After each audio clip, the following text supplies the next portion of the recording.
아멘. 따라합시다. 순종 없는 기적은 없다.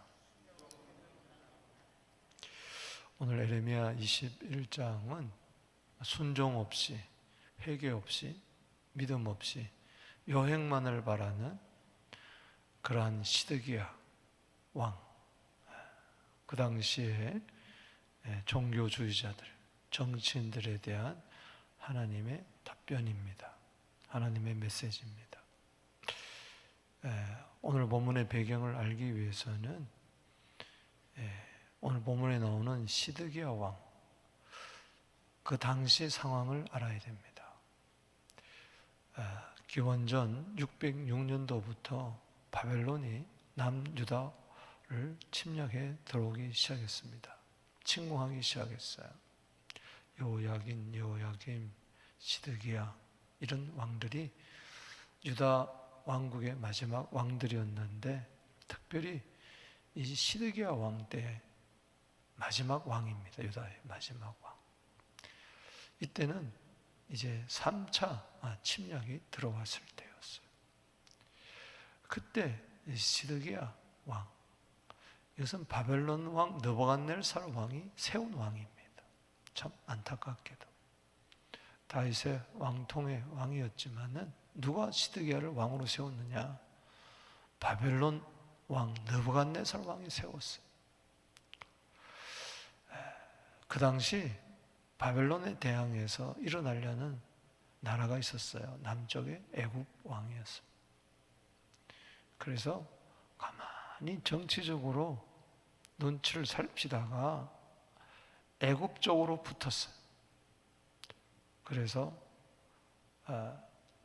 바벨론 왕을 이제 반역하고 애굽 쪽에 붙어서 바벨론과의 원수 편에 쓴 거예요. 이 괘씸죄에 걸려서 바벨론 왕이 이제 시드기야를 없애려고 쳐들어온 그러한 때입니다. 위기가 온 거죠. 하나님께서는 바벨론 몽둥이를 통해서 이스라엘 백성들을 정화시키를 원했는데, 결국은 바벨론 왕에게 항복하지 않는 것은 하나님께 항복하지 않는 거예요. 나라가 풍전등화의 위기에 빠졌을 때에 이 시드기야는 가만히 생각해 보니까 주위에 많은 선지자만 있었지만 전부 다 아첨하는 선지자고, 그 당시 정치와 종교가 결탁이 되어 있었기 때문에, 그래서 진짜 선지자는 아무래도 에레미야다 생각을 했어요. 그때 에레미야는 어디 있었느냐? 감옥에 있었습니다. 누가 집어넣었느냐? 시드기야 왕이 집어넣었어요. 이 에레미야서는 역사적인 순서대로 된 것이 아닙니다. 의미를 가지고 하나님의 메시지 중심으로 이렇게 12가지 메시지 중심으로 이렇게 정렬이 되어 있기 때문에 시간 순서들은 왔다 갔다 합니다. 32장 5절에 보면은 에레미야가 시드기야 왕에게 이렇게 이야기합니다. 칼을 쓸지라도 싸울지라도 전쟁에서 이기지 못한다. 기분 나쁜 거예요. 평안을 전하는 것이 아니라 재난을 선포하니까 여봐라, 잡아 넣어라. 에레미야가 감옥에 들어가게 되는 것입니다. 에레미야는 감옥에 있고 시드기야 왕은 찜찜한 거예요. 그래서 에레미야에게 사람을 보냅니다. 바스훌과 스바냐를 보내죠. 이들은 다 동명이인입니다. 어제 나온 바스훌 성전 총감독, 바른 말한다고 에레미야를 때리고 감옥에 쳐넣었던 그런 바스훌과 다른 또 다른 바스훌, 그리고 스바냐를 보내가지고 야, 우리를 위해서 좀 기도해라. 하나님께 기도해서 기적이 일어나서 저 바벨론 군대가 한순간에 무너지도록 해라. 기도 부탁을 한 겁니다. 들은 풍월은 있어서 조상 히스기야 왕 때에 기도했더니 18만 5천 명의 아수르 군대가 하루아침에 송장이 되고 시체가 된 것을 알기 때문에 혹 우리도 기도하면, 에레미야가 기도하면 바벨론 왕이 물러갈 것이다. 그런 요행을 바란 거죠. 오늘 본 말씀 1절 2절입니다. 한번 보세요. 여호와께로부터 에레미야에게 말씀이 임하니라. 시드기야 왕이 말기야의 아들 바술과 제사장 마세아의 아들 스바냐를 에레미야에게 보내니라. 2절을 봅니다. 시작. 바벨론의 느부갓네살 왕이 우리를 치니 청컨대 너는 우리를 위하여 여호와께 간구하라. 여호와께서 혹시 그의 모든 기적으로 우리를 도와 행하시면 그가 우리를 떠나리라. 요행을 바라는 거예요. 여러분, 회개 없이는 구원도 없습니다. 순종 없이는 기적도 없어요. 회개도 없고 순종도 없고 하나님과는 먼 관계에 있으면서 누가 나를 위해서 기도해 주면 기적은 일어날 것이다 이렇게 바라는, 삶의 변화도 없고 기적만 바라는 기적주의자들, 요행주의자들이에요. 그 당시 종교주의자들이었고 그 당시 하나님을 믿는 백성들의 모습, 왕의 모습이었어요. 참 안타까운 거죠. 야고보서 4장 3절에 기도는 하는데 정욕은 그대로 있어요. 정욕으로 쓰려고 잘못 구하면서, 정욕으로 기도하면서 기적을 바라는 자들, 기적주의자들, 요행주의자들. 이거는 변질된, 왜곡된 신앙인의 모습인 것입니다. 현대교회를 바라볼 때 그러한 점이 너무 많았어요. 생활은 개차반이면서 하나님 앞에 복을 구하는 자들, 하나님을 달래서 복이나 얻으려고 하는 자들, 안 되는 거예요. 사랑하는 성도 여러분, 따라합시다. 회개 없이는 구원도 없고 순종 없이는 기적도 없다. 하나님은 요술램프와 같은 사람이 아니에요. 하나님을 떡 주무르듯이 그렇게 주물러 대면서 내 입맛 따라 하나님을 찾지 마세요. 오늘 이러한 자들, 그렇게 에레미야가 돌아오라 돌아오라, 회개하라 회개하라, 정신 차리라 정신 차리라, 의를 행해라 공의를 행해라, 가난하고 힘없는 자들을 압박하지 마라, 우상을 버리라, 그렇게 이야기를 해도 눈 하나 깜짝하지 않고 오히려 바른 소리를 하는 에레미야를 때리고 웅덩이에 집어넣고 감옥에 집어넣고 말이죠. 말로 다 없이 박해하더니 이제 와가지고는 에레미야 보고 기도 좀 해달라. 그러면 기적은 일어날 것이다. 여러분, 기도하면 기적은 일어납니다. 그러나 회개도 없이 순종도 없이 삶의 변화도 없이 기적만을 바라는 자들, 기도가 단지 기적의 도구입니까? 요술 램프입니까? 아니라는 것이죠. 오늘 이 기도를 통해서 기적을 바라는 이 요행주의자들, 기적주의자들에 대해서 하나님이 에레미야를 통해서 세 가지 답변을 합니다. 거기에 3절에서 7절, 8절에서 10절, 11절에서 14절이에요.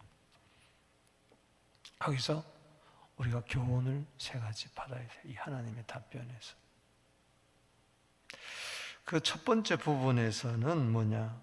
하나님의 긍휼 없이는 우리는 살 수가 없습니다. 따라합시다. 하나님의 긍휼 없이는 우리가 존재할 수가 없다. 살 수가 없어요. 에레미야가 3절에 보니까 그들에게 대답하여 있을 때 너희는 시드기야 같이 말하라. 알려주라는 거죠. 이스라엘 하나님 여호와께서 이와 같이 말씀하시되 보라 너희가 성 밖에서 바벨론 왕과 또 너희를 에워싼 갈대인과 싸우는 데 쓰는 너희 손의 무기를 내가 뒤로 돌릴 것이요 그것들 이스라엘 가운데 모아들이라. 하나님이 무기를 못 쓰도록 만들어 버린다는 겁니다. 소용이 없다는 거예요. 여러분, 무기 가지고 싸워서 승리하는 게 아닙니다.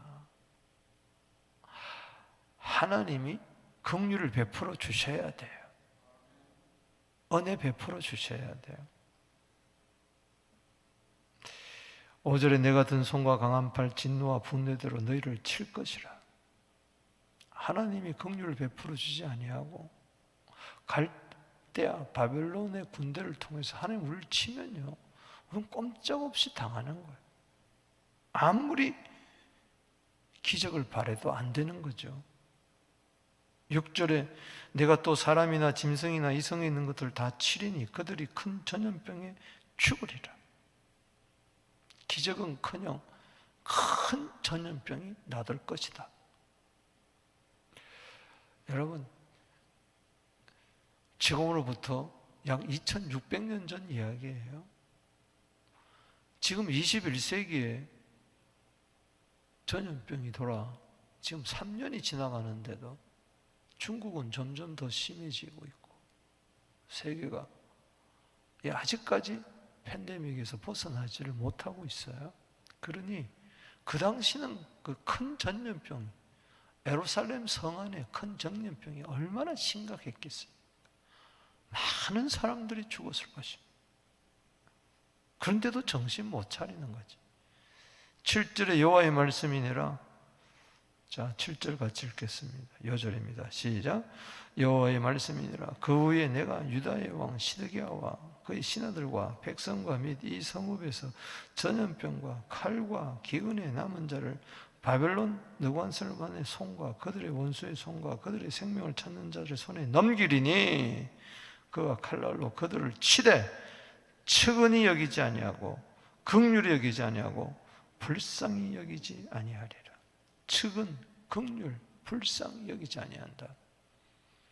하나님이 측은히 여기시지 아니하면, 하나님이 긍휼히 여기지 아니하면, 하나님이 불쌍히 여기지 아니하면 끝난다는 겁니다. 그 인생, 그 나라, 그 가정, 그 사업, 그 교회 끝나는 거예요.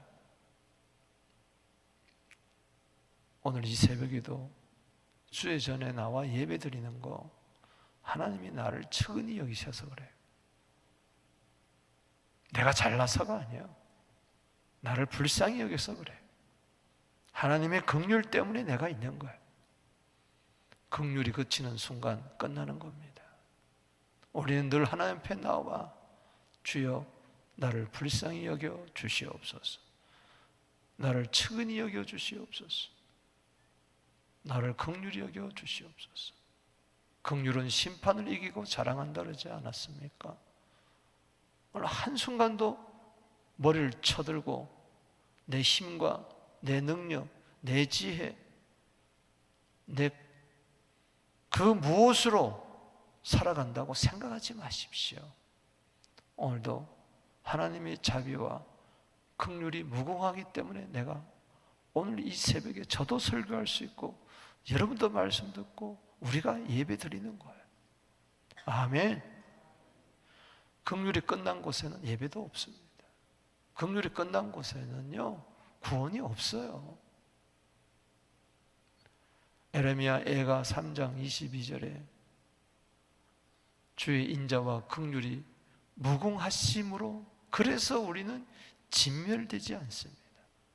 이것이 아침마다 새로우니 주의 성실이 크도소이다. 아멘. 우리는 아침마다 뭘 기억해야 되느냐? 하나님의 긍휼을 기억해야 되는 거예요. 아침마다 나를 측은히 여겨주시고 불쌍히 여겨주시고 긍휼을 베푸시는 그 하나님의 은혜에 감사해야 될 줄로 믿습니다. 원망할 틈이 없어요. 짜증 부릴 틈이 없다고요. 섭섭해할 틈이 없어요. 하나님의 긍휼 때문에 우리 가정이 있고 우리 교회가 있고 이 나라가 있고 내 인생이 있는 것이고 내 자리가 있는 거예요. 따라합시다. 하나님 불쌍히 여겨주세요. 히브리서 4장 16절에 그러므로 긍휼하심을 얻고 때를 따라 돕는 은혜를 얻기 위하여 은혜의 보좌 앞에 담대히 나오는 거예요. 할렐루야. 날마다 하나님의 긍휼 속에 살게 되기를 축복합니다. 두 번째 교훈은 여기 8절에서 10절입니다. 무슨 이야기냐? 하나님의 손에 긍휼이 있고, 두 번째는 하나님의 손에 생사화복이 달려있다는 것. 따라합시다. 하나님의 손에 생사화복이 달려있다. 내가 살고 죽는 거, 복받고 화당하는 거 어디에 있느냐? 내 손에 있는 게 아니에요. 사람들 손에 있는 게 아닙니다. 세상에 있는 게 아니에요. 세상의 시스템에도 있는 게 아니고 하나님 손에 달려 있는 거예요. 자, 8절에 여호와께서 줄치세요 말씀하시기를 보라 내가 너희 앞에 생명의 길과 사망의 길을 두었노라. 너는 이 백성에 전하라. 생명, 사망 너희 앞에 두었다. 뭘 택해야 되겠느냐? 여러분 생명을 택하게 되기를 바랍니다. 화를 자초하지 마라. 죽음을 자초하지 마라. 9절에 이 성읍에 사는 자는 칼과 기근과 전염병에 죽으려니와 너희를 애워싼 갈대에 나가서 항복하는 자는 살 것이나 그의 목숨은 전리품같이 되리라. 지금 하나님의 뜻은 뭐냐? 이스라엘 백성들을 70년 동안 바벨론 포로로 옮기고 너무나 우상으로 더럽혀진 그 적과 꿀이 흐르는 땅을 정결케 하려는 하나님의 뜻이 있는 거예요. 그리고 저들을 갈대아 바벨론 수안에 넘겨가지고 거기서 회개하고 자숙하고 다시 저들을 새롭게 해서 본토로 돌아오게 하는 하나님의 뜻이 있었어요. 그래서 하나님의 몽둥이로 역할을 감당하는 바벨론에게 항복하라는 것입니다. 하나님의 몽둥이를 피해서 애굽을 의지하지 마라. 인간의 수단과 방법을 가지고 살려고 하지 마라. 그런다고 되는 게 아니다. 천부여지옵소서 손들고 옵니다. 할렐루야. 너희들이 바벨론에게 백기를 드는 것이 자존심 상하느냐? 아니다. 겉으로 보면 바벨론에게 항복하는 것 같고 백기를 드는 것 같지만은 하나님께 백기를 들어라. 할렐루야. 그러면은 산다. 전리품같이 될지라도, 즉 포로로 잡혀간다 할지라도 거기서 잘 살게 될 것이니 그 바벨론에서 집 짓고 또 너희 자손이 거기서 번성하게 될 것이니 70년 동안 자숙의 기간을 가지라는 겁니다. 근데 그게 싫은 거예요. 그래서 바벨론에 항복하기보다는 애굽을 의지하는 거죠. 그러니 죽는 거죠. 10절에 읽어봅니다. 시작. 여호와의 말씀이니라. 내가 나의 얼굴을 이 성읍으로 향하면 복을 내림이 위한 것이고 화를 내림. 여러분 하나님의 얼굴을 구하라고 그랬잖아요. 근데 여기서는 그건 뜻이 아니에요. 하나님의 얼굴이 나에게 임할 때에 복이 아니라 화가 임한다. 8절에 생사, 살고 죽는 거. 그 다음에 10절에 화, 복, 복, 화, 생사, 화복. 어느 손에 있습니까? 하나님 손에 있는 거예요. 복을 내리기 위함이 아니요 화를 내리기 위함이라. 이 성읍이 바벨론 손에 넘기게 될 것이요 그는 그것을 불사르리라. 여러분 순순히 하나님께 순복하듯이 바벨론에게 항복하면은 바벨론 넘어가서는 그렇게 잔인하게 예루살렘 성을 불태우지 않습니다. 그런데 악착같이 항거하다가 배반하다가 어떻게 됩니까? 시드기야 왕 하나만 보십시다. 도망갑니다. 마지막에 도망가요. 느부갓네살 왕을 피해서. 도망간다고 됩니까? 잡힙니다. 느부갓네살 왕 앞에 무릎을 꿇고 얼마나 치욕과 수욕을 당합니까? 순순히 항복했으면 왕으로 대접을 했을 텐데, 아무리 원수 나라를 할지라도.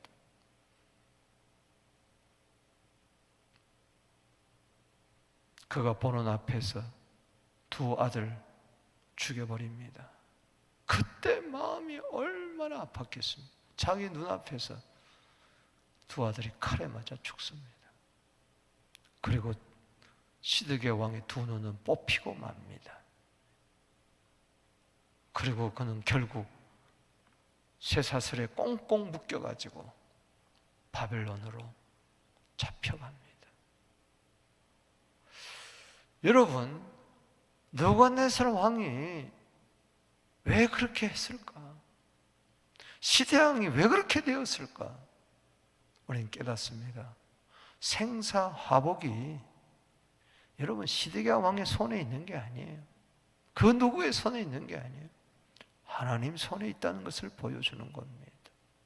아멘이십니까? 오늘 내가 죽고 사는 거, 복받고 저주받는 거 누구 손에 있느냐? 하나님 손에 있음을 깨닫고 하나님의 은혜와 긍휼과 자비를 구하는 우리 모두 되기를 주 이름으로 축복하는 것입니다. 자랑하지 마세요. 교만하지 마세요. 스스로를 구원하려고 하지 마세요. 구원자는 오직 주님밖에 없습니다. 신명기 30장 15절에 생사화복을 우리 앞에 두었다 그랬어요. 너는 살 길을 찾아라 그랬어요. 신명기 30장 19절 말씀에도 우리 앞에 생사화복을 두었으니 너와 네 자손을 위하여 살 길을 택해라고 이야기했습니다. 그 살 길이 바로 예수님밖에 없습니다. 할렐루야. 회개만이 살 길입니다. 아멘이십니까? 신명기 사도행전 11장 18절에 따라합시다. 회개만이 살 길이다. 순종만이 복입니다. 신명기 28장 2절입니다. 생명 얻는 회개, 청종만 하면 모든 복이 임한다고 이야기를 했으니 따라합시다. 회개만이 살 길이요 순종만이 복받는 길이다. 그렇습니다. 생사화복이 주님 손에 있으니 우리는 회개하고 겸손히 순종하십시다. 그 다음에 11절에서 14절 마지막 절까지 주는 교훈은 뭐냐? 하나님과 원수 맺지 말라는 겁니다. 따라합시다. 하나님과 원수 맺지 말자. 정말 내가 하나님의 긍휼 없이는 나는 숨 쉴 수도 없고 존재 자체가 불가능한 인생이고, 생사화복이 내 손에 있는 것이 아니라 하나님 손에 있다면은 그 하나님과 바른 관계, 좋은 관계, 아름다운 관계 맺어야지 하나님과 원수 맺으면 안 된다는 이야기입니다. 아니, 원수 맺을 게 따로 있지 어떻게 하나님과 원수를 맺느냐? 하나님을 대적해봐야 남는 건 뭐가 있겠습니까? 하나님을 대적하지 맙시다. 아멘. 그걸 이야기해 주는 거예요. 11절 봅니다. 유다 왕의 집에 대한 여호와의 말을 들으라. 좀 제발 들으라. 여호와께서 같이 말씀하시느라 다윗의 집이여, 너는 아침마다 정의롭게 판결하며 탈취당한 자를 압박한 손에 건지라. 그리하지 아니하면 너희 악행 때문에 내 분노가 불같이 일어나서 사르니 너희 끌 자가 없으리라. 여러분, 과거는 흘러간 현재고 미래는 아직 오지 않는 현재인데, 중요한 것은 과거 후회하지 말고 미래에 대해서 여러분 지나치게 관심 가지지 마세요. 중요한 것은 영원한 현재, 오늘입니다. 할렐루야. 이 나라가 어떻게 될까? 내 인생이 어떻게 될까? 앞으로 경기가 어떻게 될까? 그래서 너무 지나친 관심을 가지지 마세요. 그 순간 오늘을 잊어버리는 거예요. 중요한 것은 너희들이 하루하루 오늘 아침에 일어나서 하루하루 정직하게 성실하게 오늘 하루를 살아라. 이게 더 중요합니다. 할렐루야. 오늘에 해야 할 일을 하지 아니하고 앞으로 다가올 심판을 어떻게 피할 것이냐 전전긍긍하면서, 그러면서 불순종하고 회개 없이 말씀대로 살지 않으면 무슨 소용이 있느냐. 그러니 미래가 심판밖에 없는 것이. 중요한 것은 오늘이 아름다운 미래를 갖고 가는 겁니다. 할렐루야. 여기 보면 아침마다 정의롭게, 따라합시다. 아침마다 정의롭게. 내일 염려하지 마세요. 하루 동안에도 무슨 일을 알지 못하는데 뭘 알려고 합니까? 오늘 내가 움직일 수 있는 이 하루, 내가 눈 뜬 이 하루 걱정하지 마시고 성실하게 사세요. 할렐루야. 염려하지 말고 두려워하지 말고 불안해하지 말고 내일이 불안하지 말고 그냥 오늘 하루하루 이 아침에 일용할 양식 먹고 아침에 기도하고 아침에 성경 한 장 읽고 아멘 하고 할렐루야. 거짓되게 살지 말고 오늘 하루 참되게 살고 짜증 부리지 말고 감사하고 할렐루야. 원망 불평하지 말고 게으르지 말고 성실하게 시간 헛되게 오늘 버리지 말고 아름답게 하루를 보내란 말이에요. 그러면 찬란한 미래가 여러분들에게 있을 줄로 믿습니다. 오늘 없는 과거도 없고 오늘 없는 미래도 없는 거예요. 헛사는 거예요. 헛사는 거예요. 늘 옛날 자랑하고 늘 옛날에 묶여 살고 늘 후회하고 늘 미래에 대해서 허황된 꿈을 꾸고 늘 미래에 대해서 불안해하고 헛되게 준비하고, 여러분들이 준비한다고 되는 거 아닙니다. 그저 오늘 하루 감사하며 사십시다. 자, 결정적인 이야기가 나옵니다. 13절에 여호와의 말씀이니라. 골짜기와 평원주의 바위주의의 주민아 보라. 지금 예루살렘을 이야기합니다. 예루살렘은 난공불락의 요새입니다. 지형적으로 천연 요새에 어떤 조건이 쳐들어와도 단숨에 그걸 못 이깁니다. 수개월, 1년, 2년이 걸려서 싸워야 될 그런 난공불락의 요새. 그러니 예루살렘 사람은 이야기했습니다. 누가 우리를 치랴. 하나님이 이렇게 천연 요새와 같은 지형에다가 난공불락의 요새에다 그 누구도 침범하지 못할 이런 안전지대에 우리를 두었다 하면서 그걸 생각하고 안일하게 생각했던 거죠. 여호와의 말씀이니라. 골짜기와 평원바위 주민아 보라. 너희가 말하기를 누가 내려와서 우리를 치리요, 누가 우리의 거처에 들어오리요. 그런데 하나님이 이야기합니다. 그래? 내가 들어가겠다. 내가 쳐들어가겠다. 내가 너의 대적이 될 것이라. 와, 따라합시다. 거기다 줄을 치세요. 나는 내 대적이라. 끝난 겁니다. 인생 끝난 거예요. 하나님과 원수 맺지 마세요. 아멘이십니까? 하나님의 대적이 되어 하나님의 친구가 되어야지. 하나님을 가까이 하는 것이 복이지. 하나님을 멀리하고 대적하면 저주받는다고 그랬어요. 사랑하는 성도 여러분, 야고보서 4장 4절에 세상을 사랑하는 것이 하나님과 원수 맺는 것이라. 하나님과 원수. 세상 사랑하는 것이 왜 안 되느냐? 하나님과 원수된다. 하나님과 대적된다. 그건 뻔하잖아요. 하나님의 긍휼을 바라봐야 되고, 생사복이 하나님의 손에 있다면은 하나님의 벗이 되고 친구가 되어야지. 모세는 출애굽기 33장 11절에 하나님의 친구였고, 아브라함은 야고보서 2장 23절에 하나님의 벗이 되었으니, 예수님 우리를 친구 삼아 요한복음 15장 13절에 사람이 친구를 위하여 목숨을 버리면 이보다 더 큰 사랑이 없다고 했는데 왜 우리는 하나님과 원수 맺으려고 하느냐? 요 생각, 고린도후서 10장 5절 말씀에 하나님을 대적하는 이 생각을 사로잡아 그리스도께 복종하십시다. 할렐루야.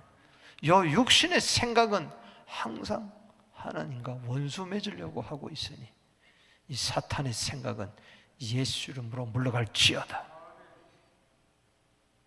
마귀를 대적하라. 대적은 하나님의 원수는 마귀밖에 없어요. 내가 하나님과 원수 맺는다면 나는 마귀 편에 서는 거예요. 사랑하는 성도 여러분, 하나님과 원수 맺지 마라. 할렐루야. 그게 중요하다. 하나님의 긍휼을 구하고 생사하복이 주님의 손에 있음을 알고, 그리고 하나님과 원수 맺지 말아야 된다. 그런데 이거 없이 그 당시 시드기야 왕과 그 당시 종교주의자들은, 거짓 예언을 믿는 자들은 요행만 바라고 기적만 바라고 하나님을 요술램푼처럼 생각하는, 하나님은 인격적인 하나님이십니다. 아멘. 심은 대로 거두게 하시는 분이에요. 말씀을 맺습니다. 여러분, 구약을 바라보면서 왜 이토록 하나님의 백성을 질타하느냐, 징계하느냐, 심판하느냐? 예수 때문에 그렇습니다. 정말 구원자는 예수밖에 없어요. 시대의 왕이 누굽니까? 바로 납니다. 나. 아멘이십니까? 죄인된 인간의 모습을 시드기야를 통해서 보여주는 거예요. 요행만 바라는, 회개 없이 구원만 받으려고 그러고 순종 없이 잘되기만을 바라고,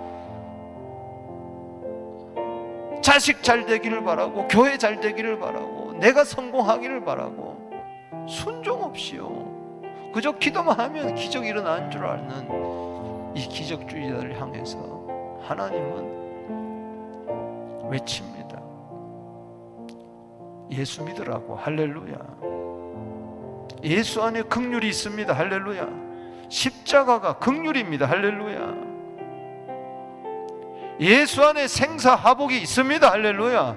예수 믿으면 구원이고 안 믿으면 심판밖에 없어요. 예수 믿으면 살고 안 믿으면 사망에 처하는 거예요. 예수 믿어야 사망에서 생명으로 옮겨지는 겁니다. 저주에서 복으로 바뀌는 겁니다. 예수님이 내 대신 죽었고 내 대신 저주받았기 때문에 그렇습니다. 예수 믿어야